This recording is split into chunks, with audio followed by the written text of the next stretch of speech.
All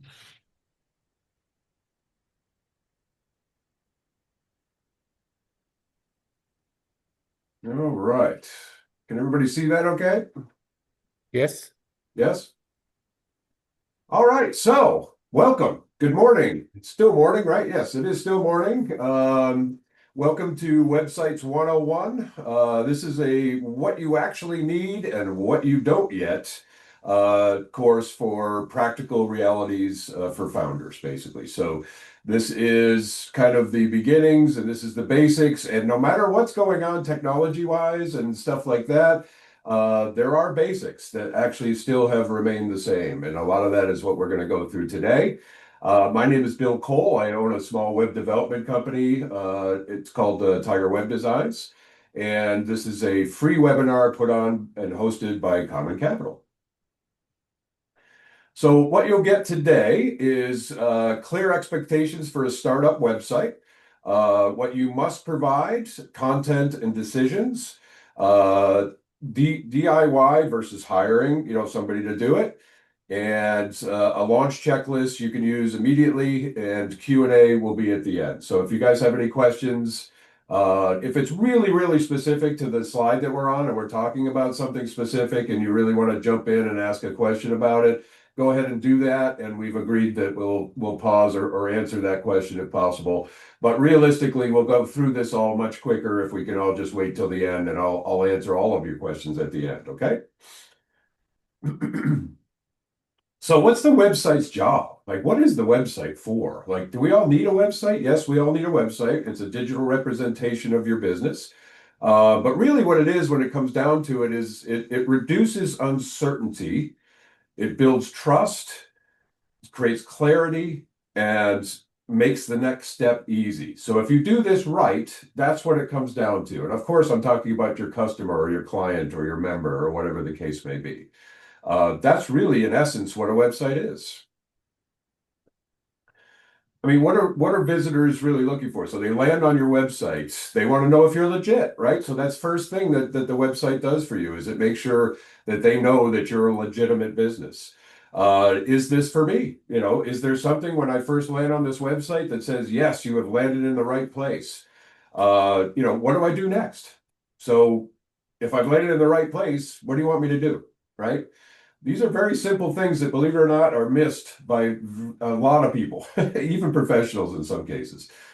So let's deal with some of the myths and versus realities and things like that. So great design brings traffic. What do I mean by that? So that what I'm saying is just because it's a beautiful art project that's got beautiful pictures or videos or whatever, like fancy fonts or whatever it is, that is not actually what brings traffic to your website. What brings traffic to your website comes from outreach, referrals, consistency, marketing, PR, all the different things that actually send people to the website. Okay. Website, just because you launch one doesn't mean all of a sudden you're going to get a whole bunch of business out of it necessarily until or unless you send people to it.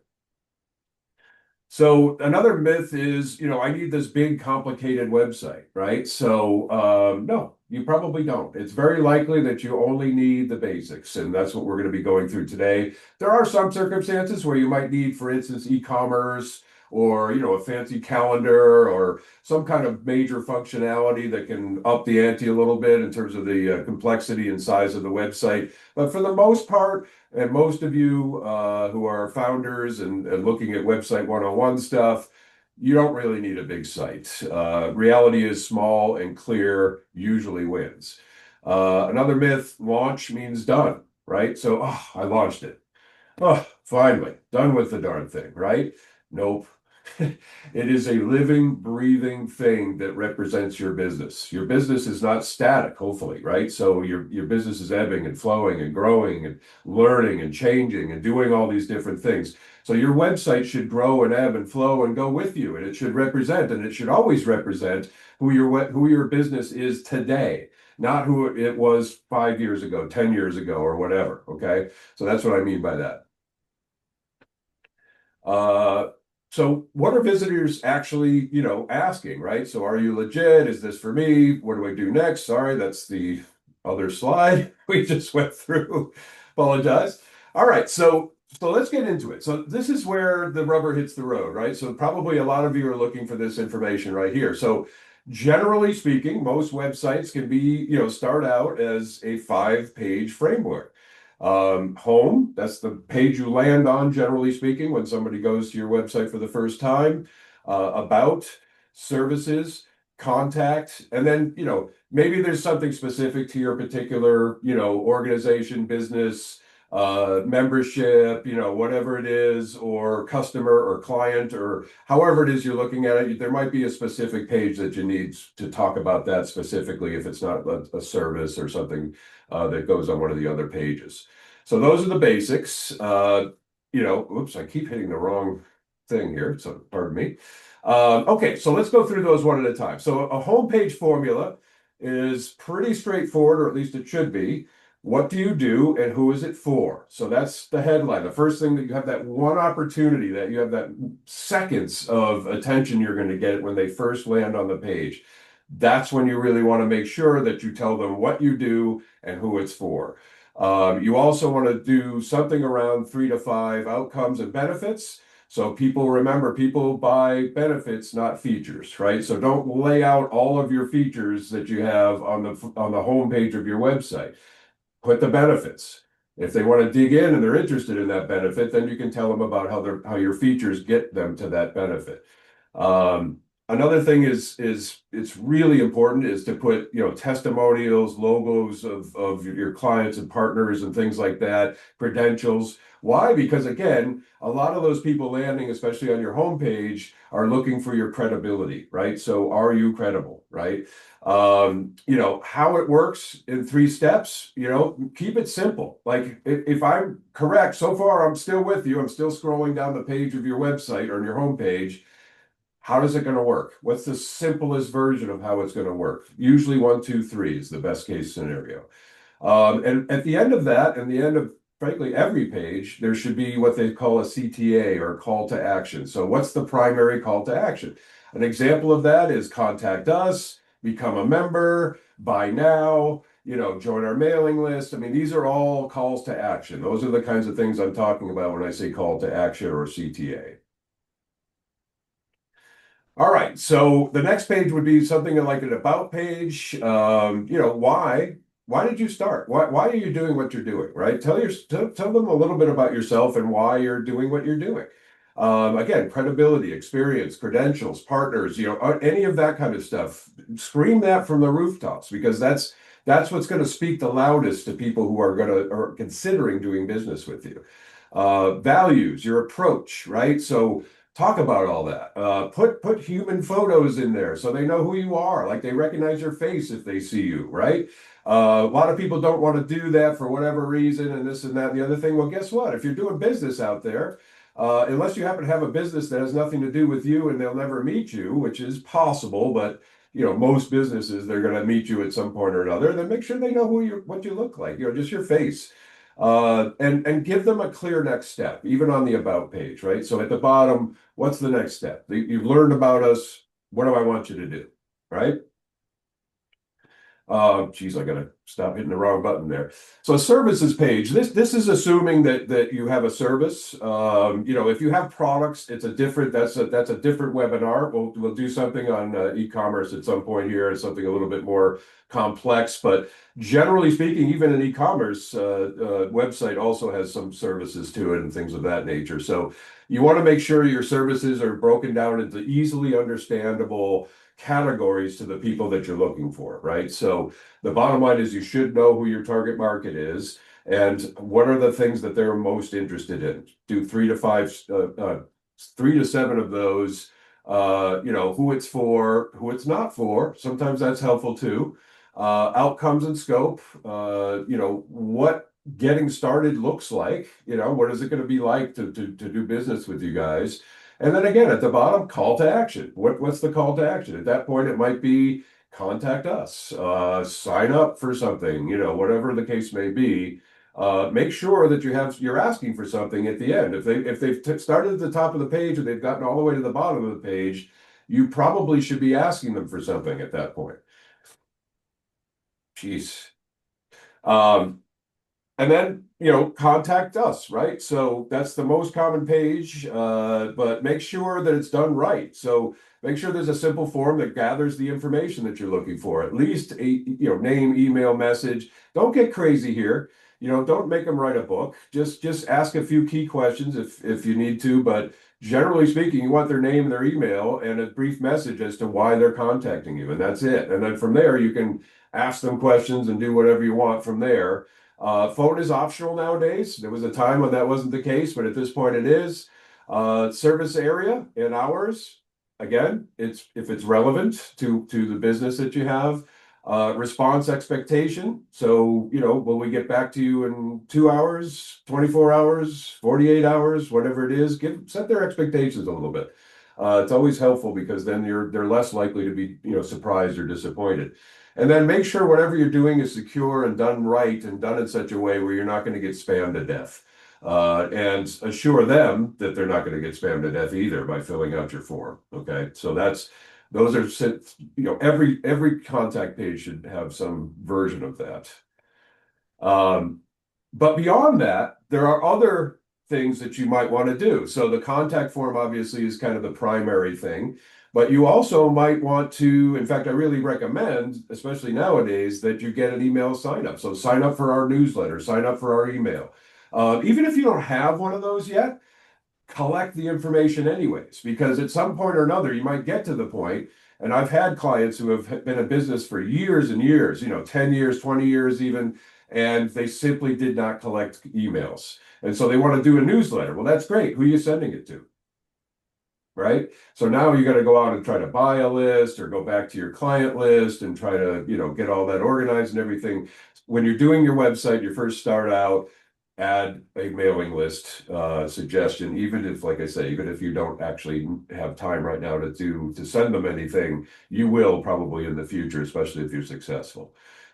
Simple incentive, that's a possibility. So it's not a bad idea to put on your website something like a coupon or a discount or some incentive for them to contact you and do business with you on whatever level that means. And then follow-up matters. It matters more than the design of the website. So if you're going to do that, you're going to have a contact form. Make sure when somebody fills it out that you actually get back to them in a reasonable period of time.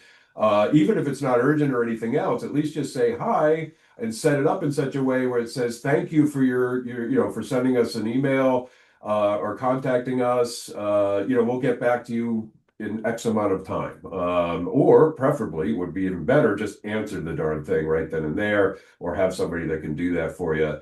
Again, even if it's just hi, thank you so much. We'll get back to you, blah, blah, blah, depending on what they filled in and what they asked you for and all that kind of stuff. Um, boy. All right. So let's just have like a moment here for content reality check. Even if you're going to do it yourself, even if you're going to hire somebody, whatever the case may be, nobody knows your business like you do. Okay. And they shouldn't. I mean, you should know your business better than everybody, right? And that's just a simple reality. And what happens is, for a website, again, it's a digital representation of your business. It's really the main thing. Like if you go out and give somebody a card and say, hi, call me or email me or check me out or whatever, what's the most likely thing they're going to do? They're going to go to your website, right? And check it out. And what are they looking for? They're looking to see if you're credible. They're looking to see if there's something there they want, etc. Right? So, make sure that you're prepared and you put the effort and the time and the energy into figuring out what your core information is. Like gather that up. You should have that anyways, frankly, even if you're just going to, make a brochure and do it the old-fashioned way with paper. You still have to gather the same information and figure this out. Design is not a replacement for clarity, right? So just because it's got a beautiful picture on it doesn't mean I made the point. It doesn't mean I actually did what that person anticipated or what that person wants, and now we're interacting. It doesn't mean that at all. It just means, ooh, that's a pretty picture, right? So your content is the number one project bottleneck. So people will ask me when I'm doing sites for clients, how long is this going to take? And the truth is, I mean, I don't always answer it this way like a smart ass, but the truth is between us, the bottom line is how long is it going to take you to get me what I need to actually produce your website? That's actually a bigger bottleneck, a bigger time problem that for us, than it is anything else. That's usually the thing that ties it up. It's usually pretty quick for us to do what we have to do if we've got everything organized and it's all there for us, the brand, the logo, the messaging, who's the target market, all of those kinds of things. Okay. All right, so here's a little bit more specific about what you need to provide. And again, this doesn't make any difference if you're going to use do-it-yourself tool or even if you're going to use like AI or something like that. You still have to understand what this is so that you can describe it and start with this basic information. So what is a one-sentence business description? So this is one that's hard. So the famous way to put it is the elevator pitch, right? So if you're in a building, it's got 3 or 4 floors, you're going from the basement to the fourth floor, and somebody walks into the elevator and says, "What do you do?" Don't think about it. Just what would you say? Right? I would encourage you to just not think it to death. Just think about what you would say. What would you say to that person who doesn't know you from a hole in a wall? What is it that you do? And really work on that. Like really get that defined. And in fact, AI is actually really great for brainstorming on what that is. Do not have it do it for you, but just come up with your own ideas and then have it brainstorm with you to narrow those down and find the ones that you really, really like the most. And I would even say, more importantly, test it with some of your clients, right? So take 3 or 4 of them, ask your good clients or customers, which one of these do you think would be the best? Can't hurt, right? Top services in plain language. I can't emphasize this enough as a tech guy, or I also work with people like doctors and lawyers and people with engineers, so people with some very complicated things that they do and they know and all these kinds of things. Make sure that whatever you're doing on the website is really simple, plain language that the average person, or at least the average person that you're targeting, would understand. Understand who you serve, and where you serve. Like what is your uh, territory? So, for instance, if you're providing services and it's something you have to physically go out to the location to provide, then obviously you're going to have a specific territory. If it's something like this where you're just doing it online, then there's no real territory to it, but there is inevitably a circle that you're plugged into from a marketing and promotional point of view that you can reach, right? So you want to think about that too.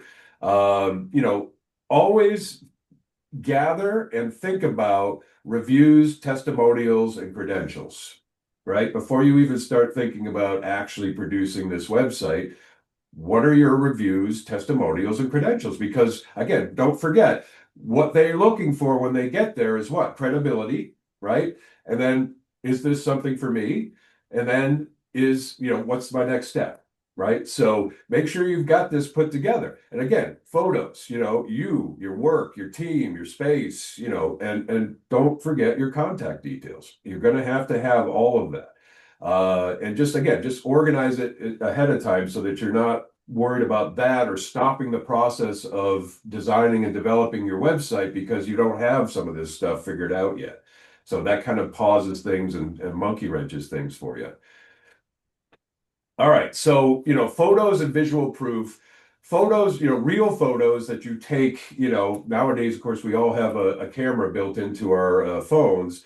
And so, those still beat stock photos. Sure, you can use stock to make it pretty and all that kind of stuff. But again, who are they doing business with? They're doing business with you and your company and your people. And generally speaking, people still matter, no matter what the business is. Show your work, your process, your people, your place. Aim for 5 to 15 usable images at least, again, before you start doing your website. Like come up with some of that stuff, right? Again, because you're going to stop and all of a sudden monkey wrench the process by having to stop and try to figure this stuff out during the process.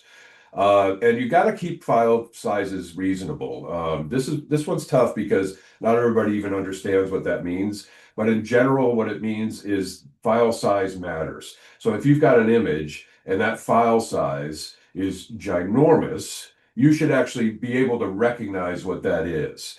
Again, that's a little bit more advanced, but understand that to some extent. Again, the wonderful thing about AI is you could literally ask it that and it'll tell you what that means. Oops.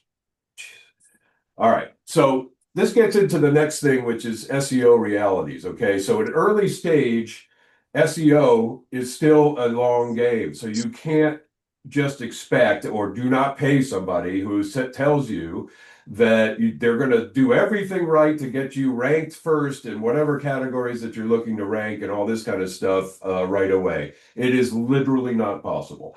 And if they say it is, beware. Bottom line is it's a long process to become first in the search engine and or AI search that's now going to become prominent. Either way, same thing applies. There's two different things going on here, okay, with SEO.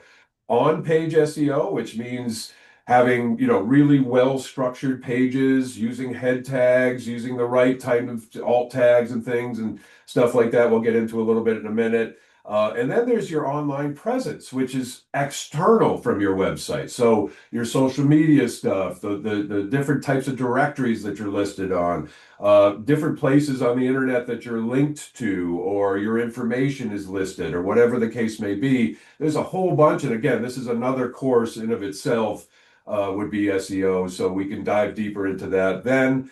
But I just kind of wanted to touch on this stuff because it does matter. There's some early wins here, some strong fundamentals, and that is clear page topics. So make sure that the topic is clear, the page is what it's, labeled what it's supposed to be.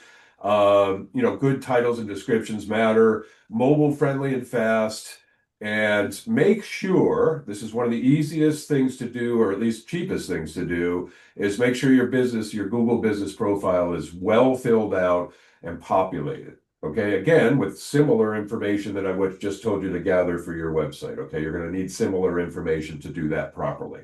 So it kind of is a dual purpose here as far as that goes. Accessibility and readability matters. So, make sure that you've got large text and clean layouts so that people can easily see it depending on what device they're on. I mean, they might be on a small device, they might be, in a dark room or a light room or outside or whatever it is. And you want to make sure that your website is very easy to read and people get the idea. And it's not all cluttered by things that make the text hard to read. People will put images behind text or even video behind text and then not think about the fact that you can't read the text. And so that defeats the point, that defeats the purpose, right? So yes, it's a pretty thing. It's a wow, ooh, that's neat, but you just missed the point because they couldn't read the text, right? So you have very little attention span for most people. So you got to be careful about that, okay? So white space is good. Don't cover and put something in every single part of the white space on the page or any given page. Leave some white space, some breathing room. Good contrast, less clutter. Okay, let's just cover that. And clear buttons and labels. So make sure that when you want somebody to click on something, that's actually really, really obvious. Okay. If you have too many of them, then if everything's a headline and everything's a call to action, then nothing is, because now you have so many different options and so many different things for people to choose from that they're all confused. So from your point of view, it's like, oh yeah, well, we could do this and that, and we want to make sure they know about this and that and the other thing. It's a huge mistake, because what you really need to do is narrow it down, focus, and make sure that you're doing the one thing you need them to do, which is usually the call to action. That's, again, like I said, contact us, buy now, join now, whatever the case may be, something specific like that they can dig into. You can always get into the details once they've contacted you, right? Alt text for meaningful images matters because, there's all kinds of screen readers, there's all kinds of things for people with disabilities and things like that. There's all kinds of reasons to do that. SEO is also another good reason to do it. Again, that's kind of getting a little too deep, but that's the idea. Mobile performance is critical. And one of the things I see a lot, especially in the do-it-yourselfer realm, is people who are building the website on their laptop or on their PC or Mac or whatever it is in full screen and a landscape mode. and they're using whatever software it is to test and see if it, what it looks like when it gets smaller and all that. That's fine, and that's a good way to do the designs part of things, but make darn sure that you are testing it on your phone at the same time, because a lot of that doesn't necessarily translate properly. So you go to look at it on your phone and it's different. It's smaller, bigger than you thought, and all that kind of stuff. So be very careful about most train wreck websites are usually train wrecks on mobile more so than anything else. They look great on a PC or a Mac or whatever, but then you go to look at it on your phone or use it and it's an absolute mess. And again, all that stuff we talked about in terms of pathways and calls to action is not clear anymore and all that kind of stuff. So really, really pay attention to what it looks like on your phone. Ask another friend of yours and a few other people, some family members or whatever, to look at it on their phones, get some reactions. There's different shapes and sizes and Android and Apple, etc., and all that kind of stuff. So be aware of what you're looking like out there in the world, not just in your world or not just on your particular laptop or computer. The biggest slowdowns, and by the way, slowdowns matters for a number of reasons. One is SEO, but also just simple usability. If somebody happens to not have the greatest, Wi-Fi signal or something like that, and your website is really hard to load, they're not going to see what you meant them to see. It's going to go, they're going to lose their patience and off they go to the next thing. Okay. So all that work just was for nothing because you put a huge image in there that's actually bogging the whole thing down and ruined the whole experience for the person who's using or visiting your website. So those are the big ones. Videos, of course, are the biggest things in the world. So piling it up with a whole bunch of videos, if that's not done properly, you've got to be careful because that can bog things down really badly. And then there's all kinds of things like add-ons and plugins and having too many effects, especially nowadays. Everybody loves these things that as you're scrolling, everything moves around. It does really fancy, smancy stuff. Again, that's cool, and it's the wow factor. But did you make your point, or did you distract from your point? That's really important. Okay, I'll probably get into that more as we go along too. Um, the next thing is security, maintenance, and basics. So, if in fact you're using a do-it-yourselfer platform, Wix, Weebly, Squarespace, stuff like that, it's a little bit different because a lot, you're paying X amount of dollars and they're essentially handling things like hosting and some of the more complicated things. But if you're doing like a professional site, like on WordPress or something like that, then you do need to worry about the fact that it's works on software basically. So the browser that we use is a piece of software. So people don't think about it, but Chrome or Edge or Safari and all those kinds of things, that's an app. That's a software application. And it has its own quirks and its own ins and outs and stuff like that. And you need to do updates and backups and monitoring, and forms can break and plugins can conflict and spam can spike and all kinds of things can happen. But the reality is, if that scares you or it isn't very scary for you, then that should dictate how you go about all this. Should you hire somebody or should you do it yourself, etc. And we'll get into that some more in a minute. Actually, we'll do it right now. So do DIY versus done for you. Okay, so do that DIY. It's a matter of time. Your time. You're comfortable in terms of troubleshooting. If good enough is fine, which in some cases it is. And by the way, in some cases, you simply don't have the money to hire somebody, right? So at least that there's an option. The do-it-yourselfer way is a way to do this and get this done. So the bottom line is, you have to decide the same way that you decide many other things, especially if you're a small business person. Like, do you do your own books? Do you want to do your own accounting? You can. It's not like, it's impossible. You might be the type of person that does that, but it's not just a matter of whether or not you're the type of person that can.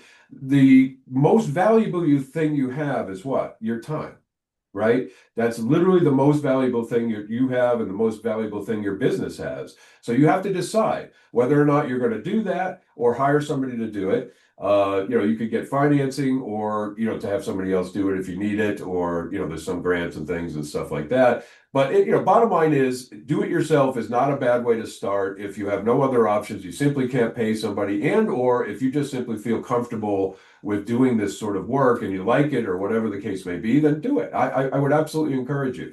Someday you might want to get upgrade, and that's fine. And then you have some money, and somebody who does it for a living can take it to the next level. I mean, there's nothing wrong with that either.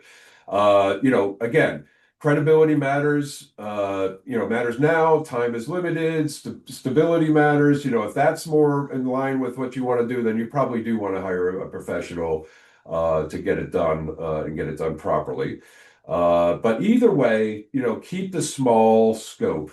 The basic scope that we just talked about is still the best way to start. And believe me, anybody that's professional and you come to them with all of this organized and figured out, everything we just talked about, they will love you and they will give you a better price. I promise you, because it's less work for them, bottom line. So let's talk about website costs. So, page count used to be the main thing, right? But the problem is now is a page could be a mile long, theoretically, right? So you could literally have pages that are like so long that you could have a one-page website that takes, as much time as a 4 or 5 page website. So it matters, but it's not the only factor, and it's not the thing that matters the most. Obviously, if you have a 50-page site as opposed to a 5-page site, obviously, yes, that's going to be a lot more work and so on and so forth, both for you and or for somebody that's doing the actual web development side of things. Complexity, so booking, e-commerce, portals, directories, any kind of functionality that goes beyond the normal website stuff that we've been talking about will absolutely drive the cost up and take more time to create and all that kind of stuff. And again, at some point we'll do another one that's websites 102 or something like that. Custom design versus templates. I mean, obviously in the do-it-yourselfer realm, you're going to have templates. I will warn you that what happens is, and this is whether you do professional or either way, templates are great because what they've done is they've taken a professional who's put a tremendous amount of time and energy into matching the colors and the brand and the images and making everything look beautiful. The problem that we run into a lot is that's great until you go to take your images and your brand and your coloring and you try to put it and replace it. All of a sudden, it doesn't quite look the same. And that's because it wasn't done by somebody who knows how to do all that and put it all together and intentionally produce all of that content to match and be branded and all that kind of stuff. So it's a good way to get inspired. I'm not sure it's a good way to actually count on it being your only way to create a website.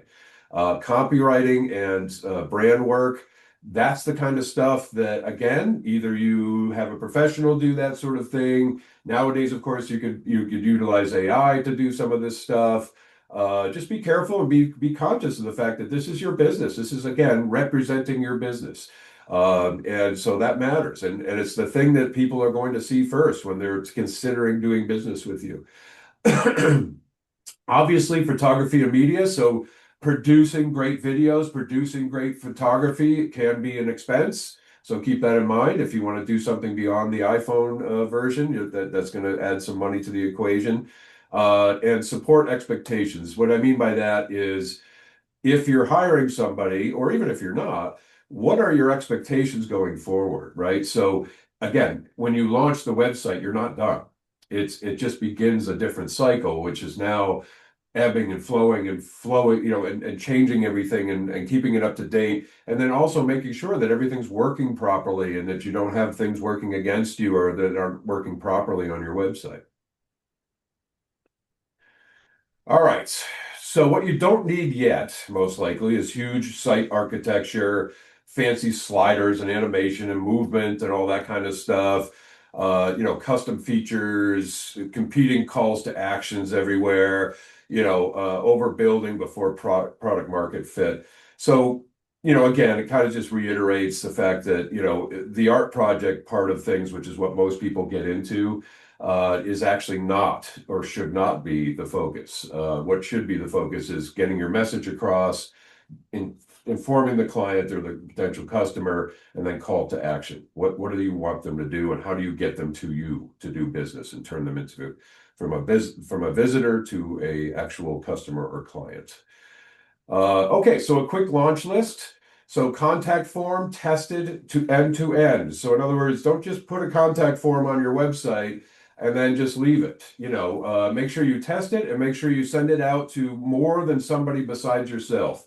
So use again, families, email, somebody friendly. Make sure and confirm that they in fact got the email. Look and see what the email they got looks like. Understand that before you go live with your website. Email sign up if connected, make sure it's connected and working and functioning and going and creating a new person in your MailChimp or Constant Contact or whatever it is you're using for that kind of thing. SSL enabled. So if you look at your website or any website at the very beginning, before the www dot and all those kinds of things, right before that, you'll see HTTP or HTTPS. S stands for secure. If it's not secure, it's going to come up with an alert. And you may have seen this before, where the page doesn't bring them to your website. It comes to a page that says, hey, this website is not secure. That's a very bad thing. So credibility just goes right down the tubes just with that one thing. So make sure that it is in fact HTTPS enabled. So mobile check, as I mentioned before, make sure you check it on your phone. Make sure you check it on a couple of other phones. Make sure it's all good on all screens that you can find. Try a tablet, try different versions. Try holding it in landscape or portrait mode and stuff like that. See if it looks good on all that stuff before you actually go live. Make sure your basic SEO titles and descriptions are set. So, are you using so head tags, for instance, are H1, H2, H3, H4, all the way up to H6. That simply means that's telling the browser and the search engine that H1 is the highest priority. So this title is the most important thing on this page. Then H2 is the second most important thing. H3 is the third most important thing.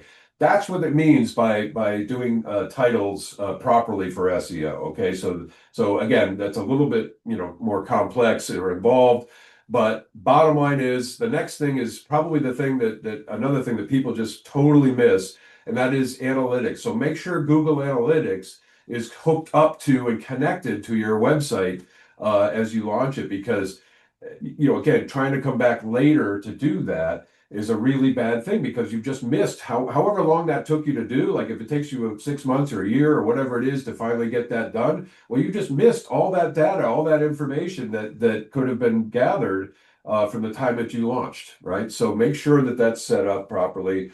Back up your plan, or make sure you have a backup plan. So in other words, back up your website. So if something tragic happens, you have a way to put it back up within a reasonable, manner, because that can be that nightmare moment where you're just, oh, well, don't worry about it. It'll never happen to me. All of a sudden, your client, which is usually the case, a client or potential customer will go, hey, your website isn't working, and you go, what do you mean? Hold on.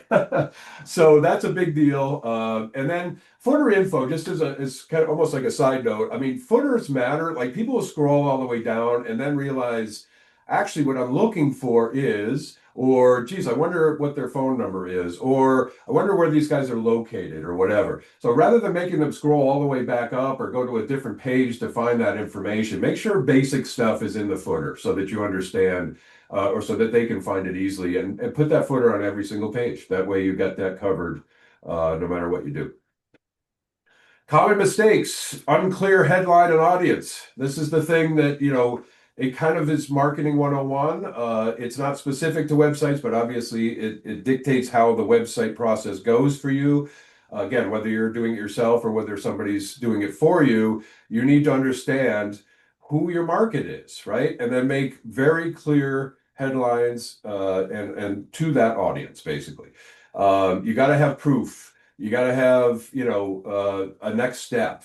Too many calls to actions is defeats the entire purpose. So you're better off narrowing it down to one call to action per page is the best case scenario. Sometimes you have to put more, but make sure there's space between them and they're not conflicting with each other for somebody's attention. And then again, ignoring maintenance is another big one where people will just, kind of launch it and leave it. And, those days are gone. That's something we used to do in the 90s. And, at this point, people expect you to have, a good up and running website that has current information on it. And again, that's also important for SEO. All right. So this is, thank you very much. I appreciate it. I really appreciate everybody's time. We'll do a little Q&A here, see if you guys have any questions. These are just some suggestions or some things to get you thinking about it. So let's check it out. Anybody have any questions? There's a question in the chat. Do you want to read it, or Can you read it? Janelle, or I can read it for you, or Janelle can just jump in and ask? Sure, I'll jump in and ask. Thank you, Emil, and thank you so much, Bill. You Um, got it.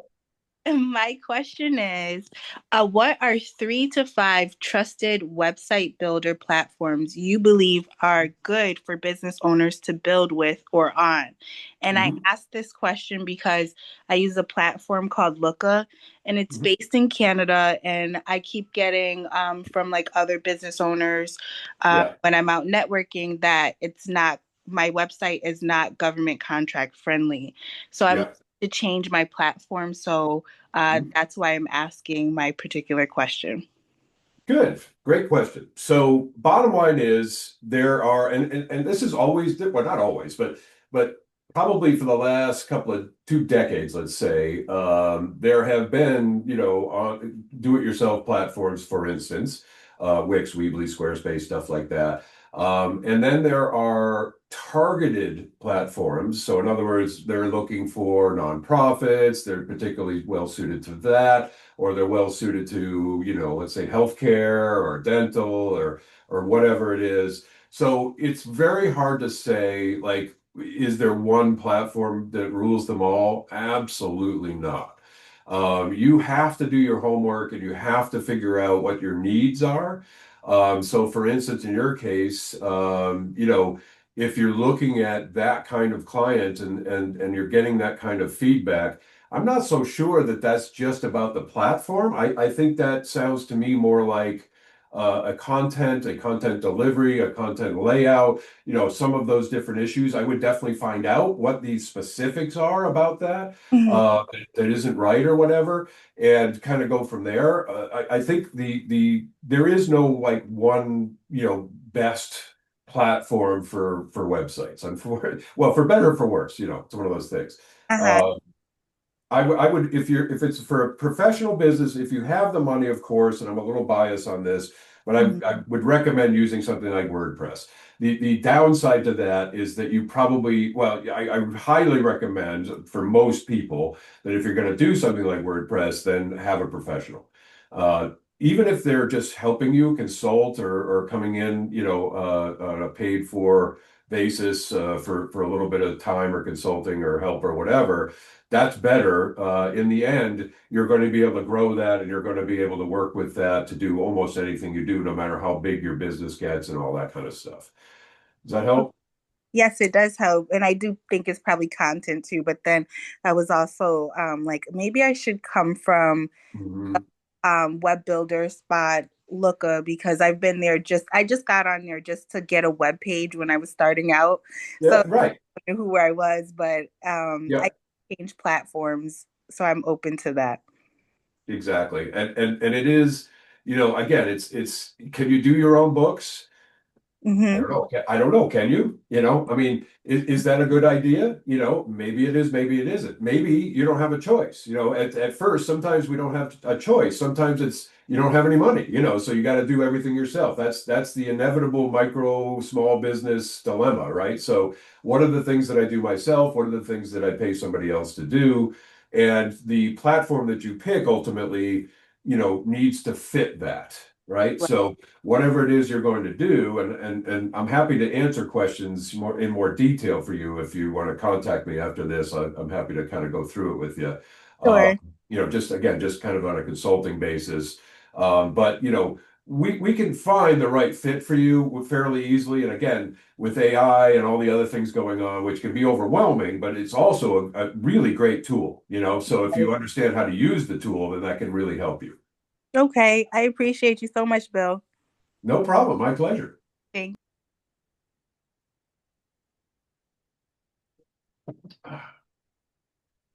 Anybody else?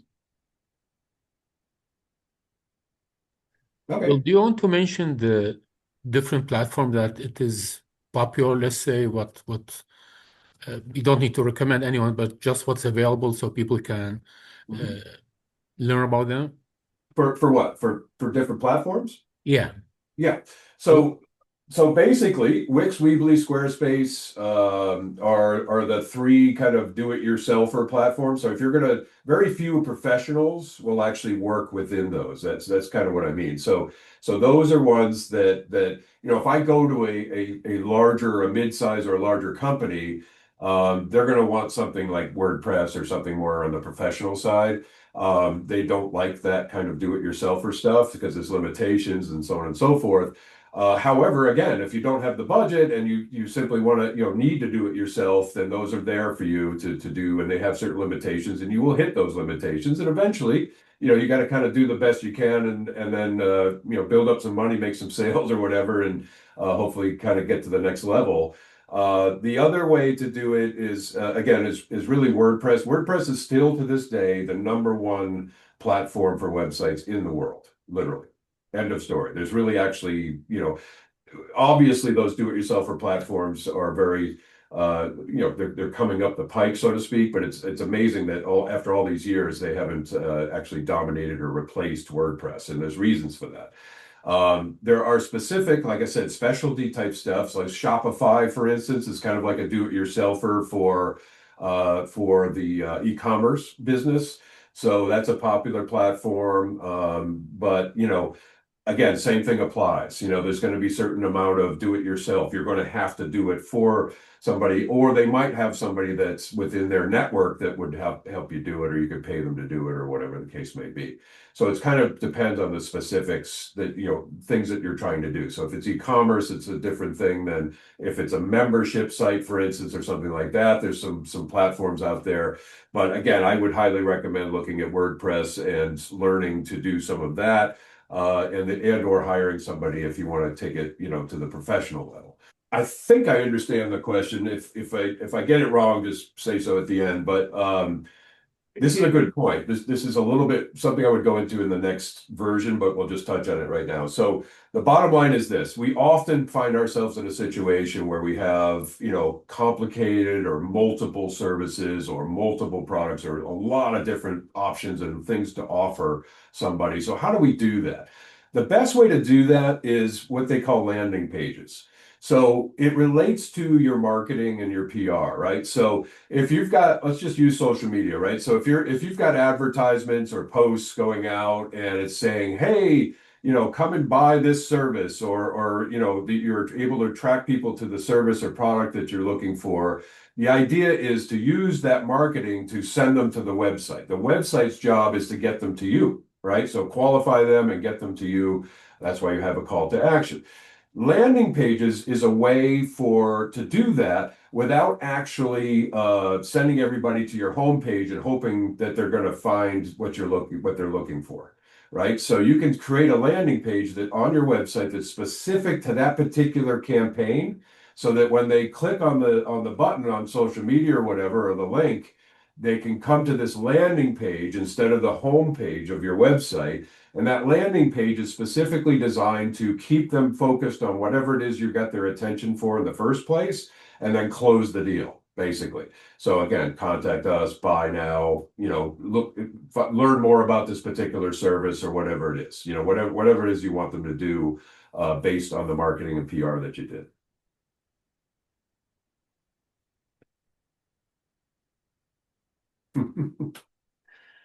Don't be shy. Ask. There's no dumb questions, by the way. I have a question. This might be loaded, but I'm Okay. exploring websites for two different businesses right now. And one of the things that I don't feel like I have a really good handle on is how to evaluate proposals or quotes. Mhm. So I guess really the question is like, what's the price range that you can expect? And this might be like too impossible to answer, but you know, Yeah. for one of the websites would be sort of what you described in the beginning as like the first step, which is a very simple, you know, 5-page thing. There's some specifics with some photos, and you know, it's basically just redirecting people to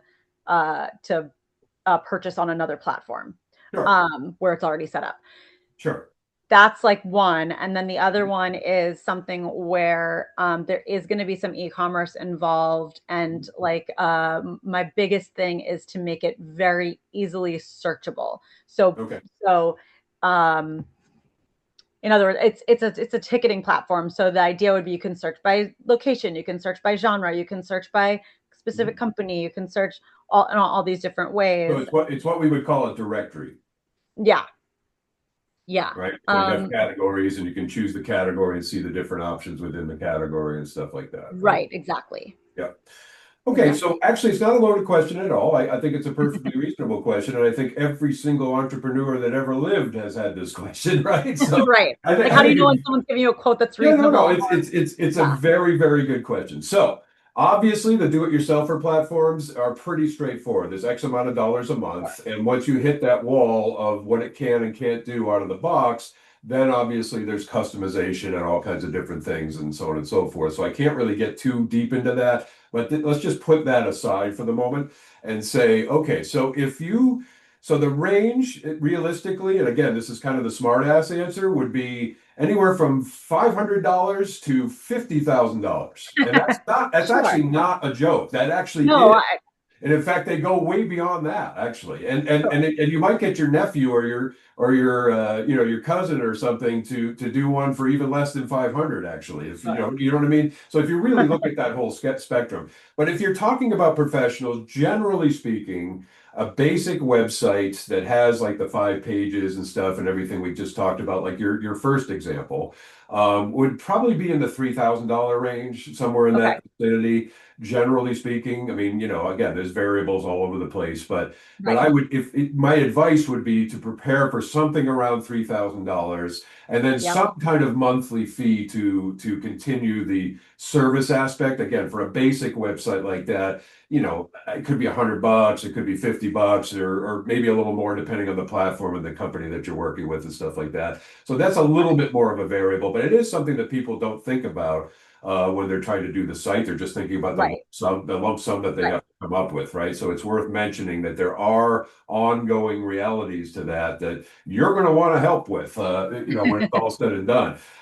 The other site is, you know, so I give you more of a range, right? So a basic site that kind of goes up, and when I say basic in this case, let's call it an informational site, right? Right. So it's not functioning or doing anything. It's basically just representing your brand, representing who you are. It's providing information, you know, things like that. Okay, so that can be anywhere from like $3,000 up to, let's say, about 15 grand. You know, again, it can go beyond that, but basically that's, you know, if you want a really high-end site with really all the bells and whistles and things and super pretty and all that kind of stuff with the content. By the way, this has to include who's creating the content, right? So that's a factor. That's a big price factor. Right. So that's the best I can kind of do for you there. And then basically anything that has e-commerce functionality, directories, membership, like anything like that is probably going to range somewhere closer to 6,000 minimum to, again, it goes up into the 50,000 plus range, Right. depending on obviously all the details and the complexity and all these kinds of things. So hopefully that's helpful. Yeah, definitely. It's not easy because there's a lot of range stuff there, Sure. No, and of course, you know, it depends on who you talk to, right? You know, Right. they're going to have stuff, but that, just having been in it for as long as I have, I can tell you that that's pretty much the reality of what it is. Thank you, Bill. All right. Anybody else? Again, no stupid questions. It's all good.